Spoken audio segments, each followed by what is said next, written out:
pengalaman saya sejak setahun yang lalu, sebetulnya sudah cukup banyak bukti yang menunjukkan bahwa pelanggaran ini sudah berlangsung dan mungkin sampai saat ini juga terus berlangsung, ya. Dan ini langsung disampaikan misalnya ke DPR, ke pemerintah. Masalahnya pemerintah tidak melakukan apa-apa, ya. Jadi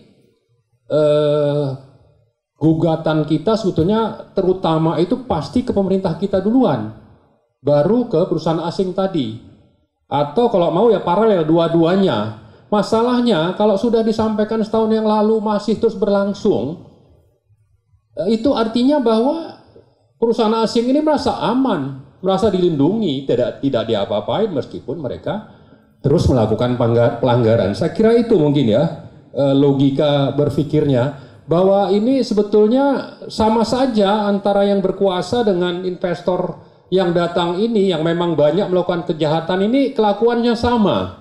Ya, melanggar konstitusi, mengambil hak rakyat, melanggar berbagai aturan yang sangat banyak saya kira.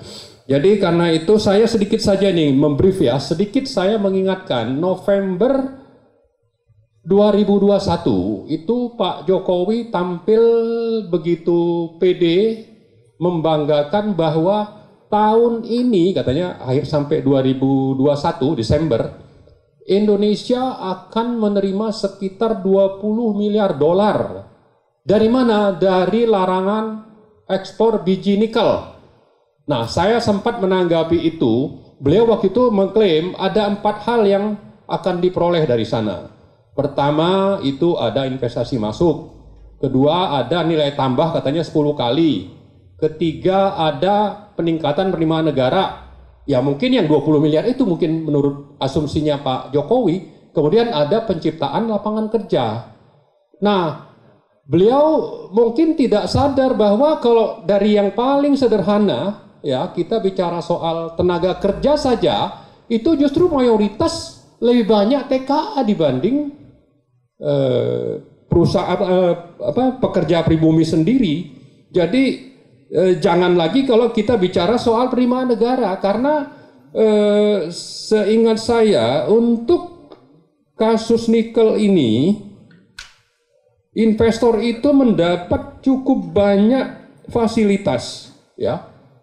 Ada sekitar 6 fasilitas. Pertama itu bebas biaya masuk karena mekanisme master lease, ya. Jadi bebas biaya masuk. Kedua, bebas royalti. Kenapa? Karena dia adalah pemegang izin industri, bukan izin tambang. Jadi tidak perlu bayar royalti. Kemudian ada tax holiday, mungkin 20 tahun atau 15 tahun atau malah 25 tahun. Kemudian yang keempat bebas PPN. Kelima bebas pajak ekspor. Keenam bebas PPh 21. Kenapa kok bisa begitu? Karena memang gaji dari karyawan Cina, terutama kalau kita lihat khusus tadi di VDNI dan OSS, itu gajinya dibayar di Cina, ya. Jadi sudahlah tadi besar disebutkan ada di atas 20 juta, dibanding kita itu rata-rata antara 3 sampai 7 mungkin ya, atau 6 juta. Mereka itu di atas 20 juta, ada yang sampai 40 juta, lalu dibayarnya di Cina. Jadi karena itu tidak akan ada yang namanya PPh 21, ya. Lalu juga bebas dari iuran izin tinggal terbatas atau ITAS dan dana kompensasi penggunaan TKA atau DKP TKA namanya, DKP TKA. Karena mereka menggunakan visa kunjungan, yaitu visa 211, bukan visa kerja, yaitu visa 311. Nah, jadi fasilitas seperti ini, ya, kalau sudah dilaporkan, ya, bahwa kalau tidak dilaporkan mungkin ada oknum yang terlibat untuk membuat ini supaya aman bagi TKA-TKA tersebut. Tapi kalau sudah diungkap berkali-kali, Ya artinya kan ada yang melindungi nih yang berkuasa ini. Ya. Jadi bukan sekedar oknum. Kenapa kok pemerintah terus tidak mau mendengar bahwa faktanya ini sangat merugikan, tapi kembali tadi ke isu pemerintah disebut dapat 20 M itu artinya sekitar 280 T ya. 280 triliun dapat dari mana? Orang bea masuknya nol, royalti nol, ada tax holiday, bebas PPN, bebas pajak ekspor, kemudian yang kecil-kecil, yang tadi dari TKA itu, yang namanya DKP TKA, itu kalau dihitung, kami pernah dengan teman-teman di apa namanya, yang aktif lah ya, yang menemukan juga tentang penyelewengan di OSS dan di VDNI itu, negara kehilangan pendapatan sekitar 3,7 triliun setiap tahun dari tidak dibayarnya hanya dari DKP. Nah, jadi saya tidak tahu apa yang menjadi kebanggaan Pak Jokowi soal klaim dapat 20 miliar dolar dari hanya melarang ekspor nikel. Belum lagi kalau kita bicara nilai tambah. Nilai tambah apa? Karena kita bisa merujuk apa yang dilakukan oleh LPM UI. Itu membuat kajian untuk hilirisasi nikel, nilai tambahnya itu hanya 3-4 kali, sekitar 3,5 kali. Kalau itu dibanding ekspor biji mentah. Diproses, maka nilainya bisa 3-4 kali. Tapi secara teoritis kalau sampai diprosesnya itu ke barang jadi, itu bisa sampai 19 kali. Nah, Pak Jokowi menyebutkan 10 kali. Oke, tapi kalau dengan fakta yang ada, LPM UI hanya menemukan sekitar 3-4 kali. Jadi sudah lapangan kerja itu banyak didominasi oleh pekerja Cina, lalu negara juga dapat tidak jelas, ya. Kemudian ditambah lagi nilai tambah apa yang kita mau dapatkan. Kemudian kalau bicara ada investasi masuk, betul, tapi kalau investasi itu lebih banyak membiarkan Cina membawa barang-barangnya untuk dibangun di sini, tidak ada kesempatan misalnya untuk yang sifatnya apa, aksesoris lah katakan dari domestik itu, lalu kita dapat apa? Jadi intinya yang ingin saya sampaikan bahwa ini banyak hal-hal yang perlu diungkap, tidak seindah apa yang disampaikan oleh Pak Jokowi, tapi sebaliknya saya tidak tahu apakah Pak Jokowi itu sadar dengan apa yang dia ucapkan, ya. Tapi juga disayangkan bahwa ini sudah berkali-kali kita komplain, termasuk saya ikut aktif datang ke DPR yang waktu itu kami diterima oleh 3 atau 2 komisi yang relevan. Ada kaitannya dengan tenaga kerja, tapi ada juga kaitannya dengan masalah tambang. Mereka terima, laporan kita tebal, mereka terima. Wah, terima kasih, kami mau datang, mau berkunjung ke Sulawesi misalnya, disebutkan seperti itu. Tapi setelah itu ya tidak ada kelanjutan, ya. Nah, sekarang ini sengaja kita ungkap untuk mengingatkan, ya, kita ini adalah negara dengan produksi nikel terbesar di dunia. Cadangan mungkin juga, ya. Tapi dengan membiarkan eksploitasi dan juga pembangunan smelter, sekarang ini sudah lebih dari 40, ya, dan itu umumnya smelter yang murah.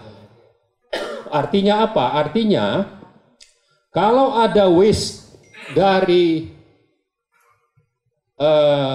biji atau bahan nikel itu yang terbuang karena kadarnya rendah, itu tidak diproses, itu menjadi limbah.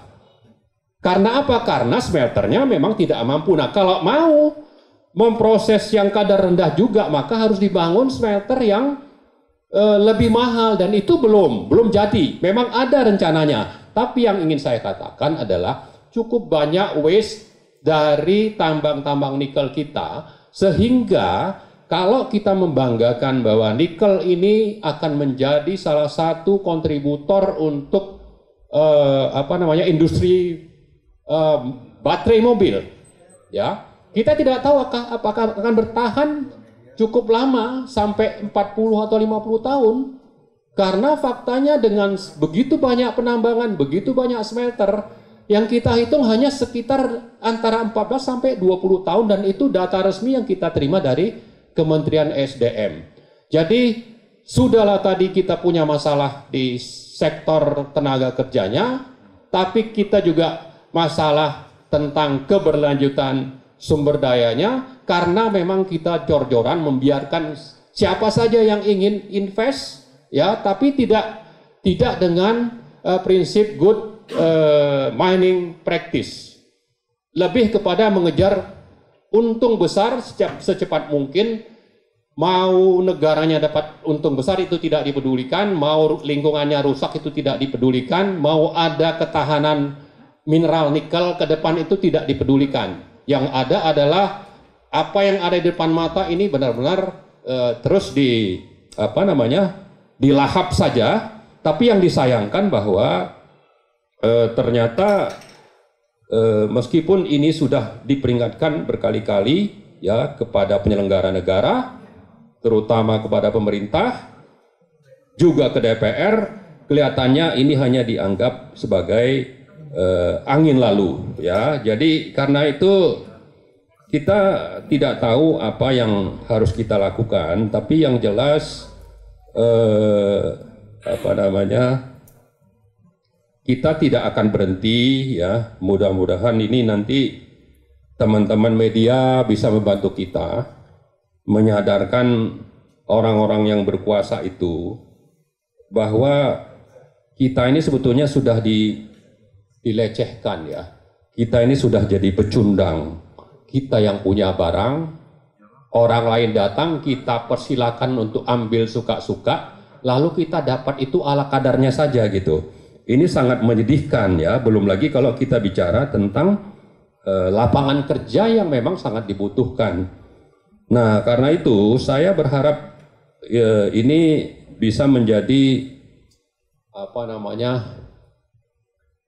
materi bahan bagi kita semua, terutama teman-teman media, untuk terus berusaha sepanjang kita memang masih menganggap NKRI ini adalah negara berdaulat tempat kita hidup.